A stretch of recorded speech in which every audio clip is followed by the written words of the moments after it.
चंदन लेपन से करूं कान्हा का श्रृंगार, राधे अब दर्शन दीजिए हो भव से पार। जय श्री राधे, हरे कृष्णा।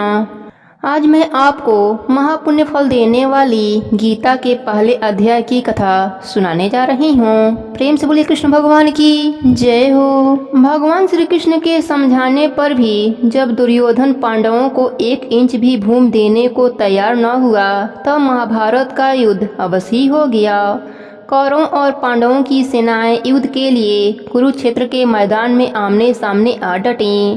उसी समय दुर्योधन के पिता महाराज धृतराष्ट्र के मन में युद्ध देखने की इच्छा जागृत हुई तो उन्होंने महर्षि वेद व्यास जी से कहा, ऋषिवर, मैं युद्ध भूमि में जाकर युद्ध का कौतूहल देखना चाहता हूँ।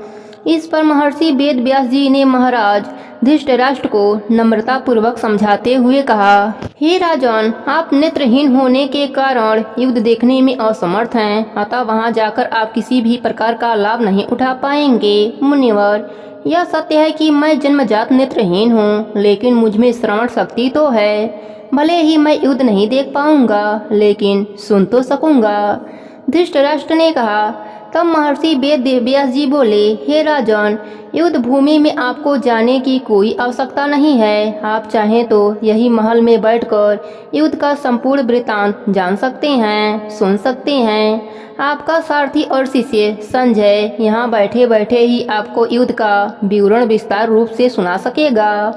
महर्षि वेद व्यास जी के यह वचन सुनकर संजय विस्मित होकर उनके सम्मुख जाकर श्रद्धा से नतमस्तक होता हुआ निवेदन करने लगा, हे मुनिवर, यह कैसे संभव है? महाभारत का युद्ध तो कुरुक्षेत्र में होगा, जबकि मैं हस्तिनापुर में महाराज की सेवा में रहूंगा। भगवान, आपके इस आदेश का पालन करना मेरे लिए कैसे संभव होगा? कृपया सेवक पर दया करके कोई उचित उपाय बताइए। संजय के बार बार अनुनय विनय करने पर वेद व्यास जी बोले, वश्य, तुम चिंतित मत हो, मैं तुम्हें दिव्य दृष्टि प्रदान करता हूँ। मेरी कृपा और अपनी दिव्य दृष्टि के प्रभाव से तुम हस्तिनापुर में बैठे बैठे ही कुरुक्षेत्र का संपूर्ण युद्ध देख सकोगे और महाराज के समक्ष विस्तार से उसका वर्णन भी कर सकोगे। महर्षि वेद व्यास जी के वरदान से संजय दिव्य दृष्टिवान हो गया। फिर पलक झपकते ही वेद व्यास जी आंखों से ओझल हो गए।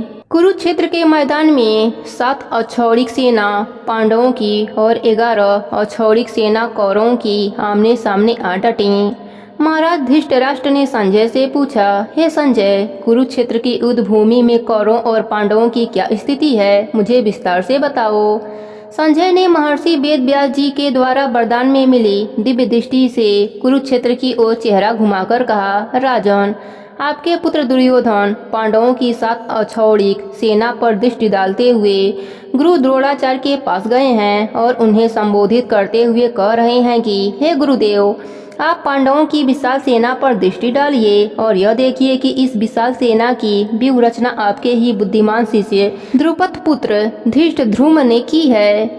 उसके साथ साथ पांडु सेना में भी बड़े बड़े वीर योद्धा हैं। हे आचार्य, मैं आपको इस सेना में उपस्थित हर योद्धा के विषय में बता देना उचित समझता हूँ। सर्वप्रथम तो कुशल धनुर्धर और सूरवीर अर्जुन हैं। उसके अलावा युद्ध की हर कला में पारंगत और बलशाली भीम, राजा युधान, महारथी राजा द्रुमद, राजा विराट, चेकितान, महाप्रकर्मी धूमकेतु, महाबलशाली काशी नरेश, कुंती भोज, पुरुचित, विक्रांत, नरश्रेष्ठ सैव्य, युधामन्यु, महावीर उत्तमौजा, द्रौपदी के 5 पुत्र तथा अभिमन्यु आदि सब युद्ध के लिए तैयार हैं। यह सभी एक से बढ़कर एक महारथी और युद्ध कला में प्रवीण हैं। हे गुरुवर, हमारी सेना में आपके अलावा भीष्म पितामह हैं। मेरे लिए अपने प्राण न्यौछावर कर देने वाला मेरा परम प्रिय मित्र कर्ण है। युद्ध विजेता कृपाचारी और महाबलशाली अश्वत्थामा, जो तरह तरह के अस्त्र शस्त्र धारण किए हुए हैं। विकर्ण और सोमदत्त के पुत्र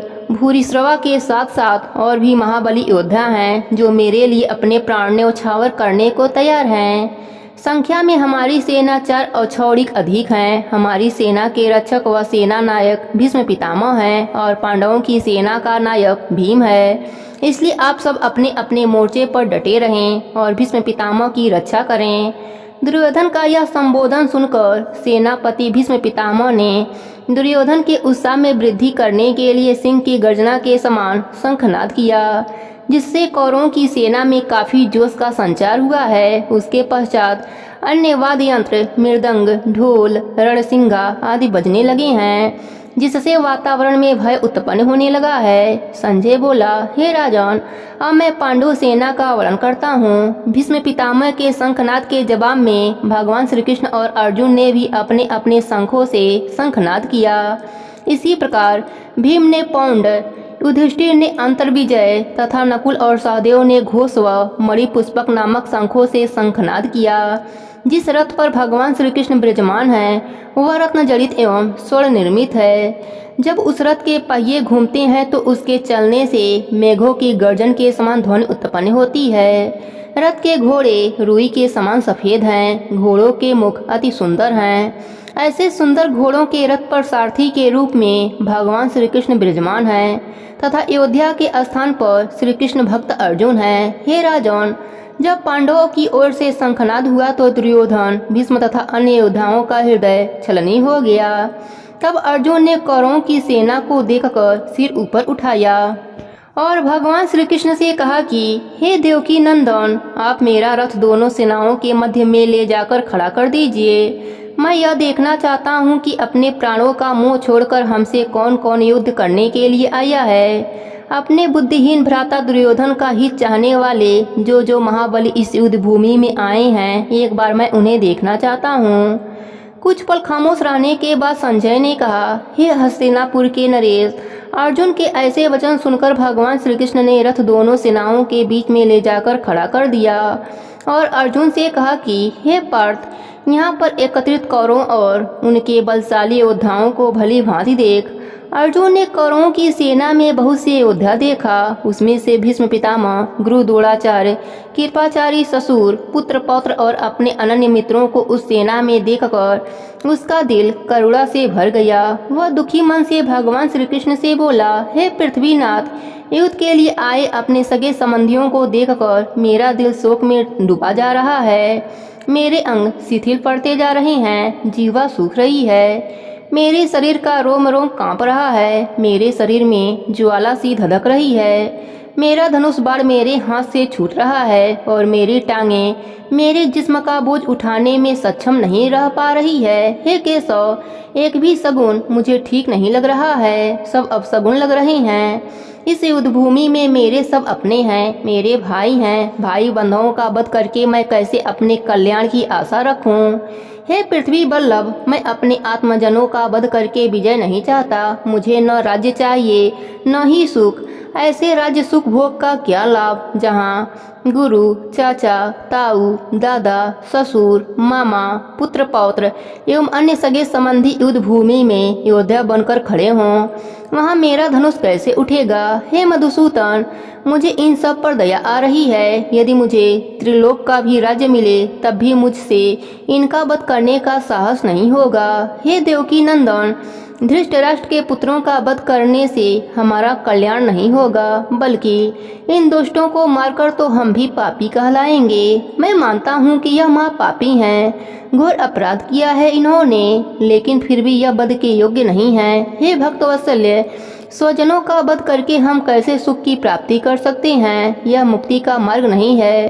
धृतराष्ट्र के यह पुत्र राजमोह के वशीभूत होकर अपनी बुद्धि भ्रष्ट कर बैठे हैं। यदि इन्हें कुल को नष्ट करने या अपने मित्रों के साथ कपट करने में दोष नहीं आता तो क्या इनकी भांति मैं भी सिर्फ सत्ता लोलुपता को ही देखूं? हे श्री कृष्ण, मैं कुल का नाश होते कैसे देख सकूंगा? कुल का नाश होने से पुरातन काल से चला आ रहा हमारा प्राचीन धर्म नष्ट हो जाता है, और जब धर्म नाश होता है तो कुल में पाप की वृद्धि होती है। हे वासुनंदन, जब पाप बढ़ने लगता है तो कुल की स्त्रियां कुल कलंकित और व्यभिचारी हो जाती हैं, जिनकी कोख से वर्णशंकर संतान की उत्पत्ति होती है। ऐसी वर्णशंकर संतान की कुल को नरक की आग में ढकेल देती है। श्राद्ध, तर्पण आदि तथा मोक्ष के रास्ते लोप हो जाते हैं, जिससे पितर उत्तम लोकों से गिरकर दुर्गति को प्राप्त होते हैं।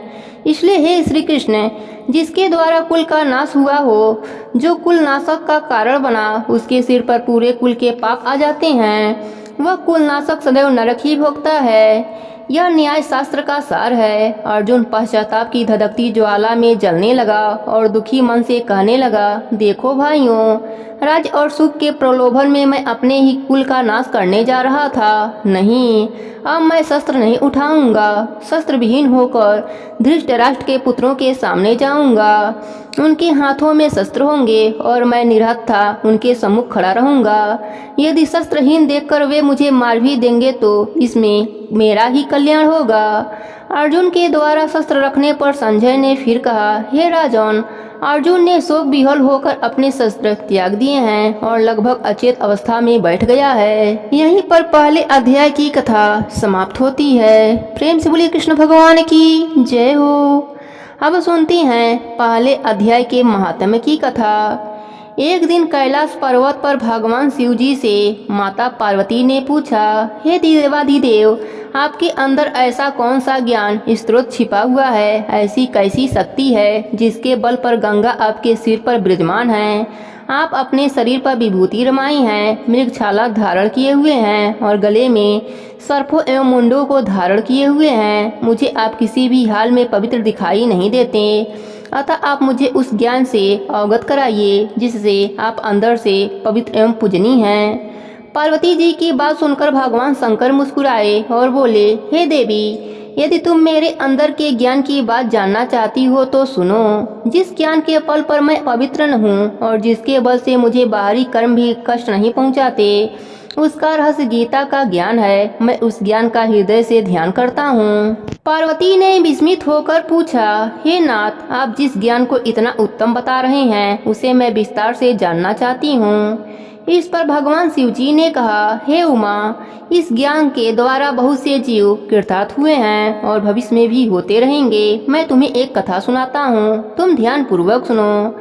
एक दिन श्री विष्णु भगवान शेषनाग की सैया पर नेत्र मूंदे आनंद में मग्न थे और लक्ष्मी जी उनके चरण दबा रही थीं। उस समय लक्ष्मी जी ने उनसे पूछा, हे स्वामी, आप तो सृष्टि के पालनहार हैं, फिर भी आप प्रायः निद्रा में लीन रहते हैं। आप तो स्वयं नारायण हैं। आपके नेत्र मूंदे देखकर मुझे घोर आश्चर्य होता है। इसका रहस्य क्या है? लक्ष्मी जी का प्रश्न सुनकर भगवान विष्णु ने नेत्र खोले और बोले, हे प्रिय, न मुझे निद्रा सताती है न ही आलस्य। मैं तुम्हें निद्रा मग्न अवश्य दिखाई देता हूँ। मैं तो सदैव भगवान गीता में जो ज्ञान है उसी ज्ञान के आनंद में मग्न रहता हूँ। यह अनमोल ज्ञान जिसके हृदय में उपजता है वह जीव हमेशा आनंदित रहता है। वह जीवन के हर सुख दुख कलेश से मुक्त रहता है। जिस प्रकार मेरे 84 अवतार साकार रूप हैं, उसी प्रकार गीता भी मेरा शब्द अवतार है। गीता में मेरा हर अंग है। यह अंग क्रमशः इस प्रकार है। गीता का पहले से 5वां अध्याय मेरा मुख है, 6 से 10 अध्याय मेरी भुजाएं हैं, 11 से 15 अध्याय मेरा हृदय एवं मन है, 16वां अध्याय मेरा उदर है, 17वां अध्याय मेरी जंघा और 18वां अध्याय मेरे चरण हैं। गीता के समस्त श्लोक मेरी नाड़ियां हैं तथा अक्षर आदि रोम हैं। इस प्रकार गीता मेरा ही शब्द अवतार है। मैं अपनी इस शब्द रूपी गीता के अर्थ को मन में विचारता हूँ और आनंदित रहता हूँ। गीता का ज्ञान होने से पापों से मुक्ति मिलती है। अब मैं तुम्हें पहले अध्याय का महात्म्य सुनाता हूँ। भगवान विष्णु बोले कि प्रिय सुनो, एक प्राणी शूद्र वर्ण में जन्मा था जो चंडाल का काम करता था। तेल और नमक बेचना उसका व्यापार था। उसने एक बकरी पाल रखी थी। वह हर रोज बकरी चराने जाया करता था। एक दिन जब वह बकरी चराने गया तो वृक्ष से पत्ते तोड़ते समय एक सर्प न जाने कहां से निकला और उसने उसे डस लिया। सर्प के डसते ही उसके प्राण पखेरु उड़ गए। इस अकाल मृत्यु के पश्चात उसने कई योनियों में जन्म लेकर नरक भोगा और अंततः एक बैल की योनि में जन्म लिया। वह बैल एक भिक्षुक के हाथों बिक गया। भिक्षुक उस बैल के पीठ पर चढ़कर भिक्षा मांगने जाया करता था और अपने परिवार का पालन पोषण करता था। शाम होने पर वह बैल को घर के बाहर द्वार पर बांध देता था। बैल दिन भर मेहनत करता, मालिक को पीठ पर लादे घूमता फिरता था, लेकिन शाम को भिक्षुक उसके आगे इतना भूसा डालता था जो उसकी भूख शांत करने के लिए अपर्याप्त था। अगले दिन फिर वह भिक्षुक बैल की पीठ पर सवार होकर भिक्षा मांगने चला जाता। दिन इसी प्रकार गुजरते चले गए। एक दिन भूख से व्याकुल बैल रास्ते में ही गिर पड़ा। वह भूख से तड़पता हुआ मरने वाला था, लेकिन प्राण नहीं निकल रहे थे। वहां एकत्रित लोग उस पर दया करके उसकी मुक्ति के लिए भगवान से प्रार्थना करने लगे। कोई अपने तीर्थ का फल देता, कोई अपने द्वारा किए गए व्रतों का फल उसे देता, मगर बैल तड़पता रहा और उसके प्राण नहीं निकल पाए। अचानक एक दिन वहां एक पतिता स्त्री आई। उसने दिल से भगवान की स्तुति की और मन ही मन बोली कि हे भगवान, यदि मैंने अपने जीवन में कोई पुण्य का कार्य किया हो तो इस मरणासन बैल को मुक्ति मिल जाए। पतिता द्वारा मन ही मन यह शब्द कहते ही बैल के प्राण निकल गए और वह उस योनि से मुक्ति पा लिया। उस बैल का अगला जन्म एक ब्राह्मण के घर में हुआ, लेकिन वह अपने पूर्व जन्म की कोई भी बात नहीं भूल पाया। ब्राह्मण ने उसका नाम सुशर्मा रखा। जैसे जैसे वह बड़ा होता गया, वैसे वैसे उसके ज्ञानी पिता ब्राह्मण द्वारा उसे शिक्षा प्राप्त होती रही।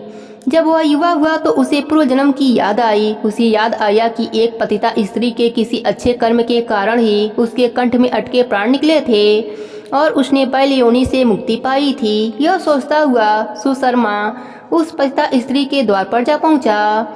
पतिता स्त्री जब द्वार पर आई तो उसने अनजान युवक को दरवाजे पर खड़ा देखकर पूछा, आप कौन हैं और किस कारण बस यहाँ आए हैं? तुमने मुझे पहचाना नहीं? सुशर्मा ने पूछा। नहीं, मैं तुम्हें नहीं जानती, पतिता स्त्री ने विस्मित स्वर में कहा।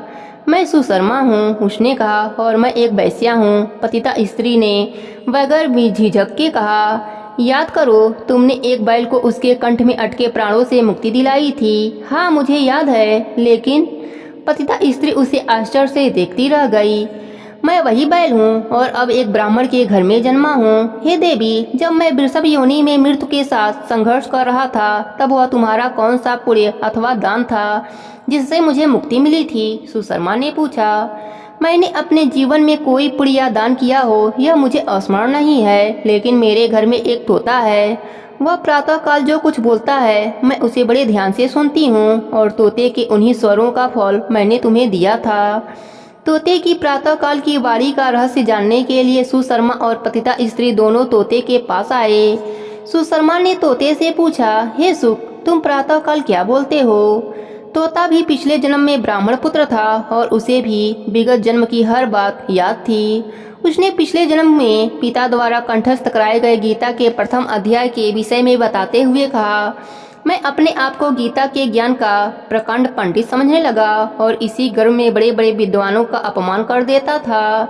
एक दिन एक गीता पाठी ने मुझे श्राप देते हुए कहा कि तू आगामी जन्म में सुख योनि को प्राप्त होगा। इसी कारण मैं तोते की योनि में आ पहुंचा हूँ। एक दिन मैं एक शिकारी के जाल में फंस गया और उसने मुझे एक ब्राह्मण के हाथों बेच दिया। उस ब्राह्मण ने मेरी परवरिश बेटे की तरह करी। वह ब्राह्मण प्रतिदिन गीता के प्रथम अध्याय का पाठ श्रद्धा के साथ किया करता था। मुझे गीता का यह अध्याय पूर्व जन्म से ही कंठस्थ था। ब्राह्मण के घर रहने से यह लाभ अवश्य हुआ कि गीता का प्रथम अध्याय पूर्व जन्म से लेकर अब तक भूल नहीं पाया हूँ। लेकिन दुर्भाग्यवश एक दिन ब्राह्मण के घर चोर आ गया। ब्राह्मण दयावान और गरीब था। उसके घर और कुछ तो मिला नहीं। वह मुझे ही पिंजड़े सहित उठा लाया और इस पतिता स्त्री के यहाँ छोड़ गया। यह पतिता उसकी प्रेयसी थी। उसी दिन से हर रोज प्रातः काल के समय मैं गीता के प्रथम अध्याय का पाठ करता हूँ और यह पतिता उसका श्रवण करती है, जबकि इसे यह नहीं पता कि मैं क्या बोल रहा हूँ। गीता के प्रथम अध्याय को मात्र सुन लेने से ही उसे इतना पुण्य मिल जाता है कि वह पुण्य तेरे बैल की योनि में अटकी सांसों को मुक्ति प्रदान करने में सहायक हुआ और तुझे पुरुष योनि में जन्म दिला दिया। इसके पश्चात पतिता स्त्री तथा ब्राह्मण पुत्र प्रतिदिन गीता के प्रथम अध्याय का पाठ करने लगे। भगवान श्री नारायण ने कहा, हे लक्ष्मी, जो जाने अनजाने में भी गीता के प्रथम अध्याय का श्रवण करता है उसे मुक्ति अवश्य मिलती है। इसका फल अमुक है और यही पहले अध्याय का महात्म है। प्रेम से बोलिए विष्णु भगवान की जय हो, लक्ष्मी माता की जय हो।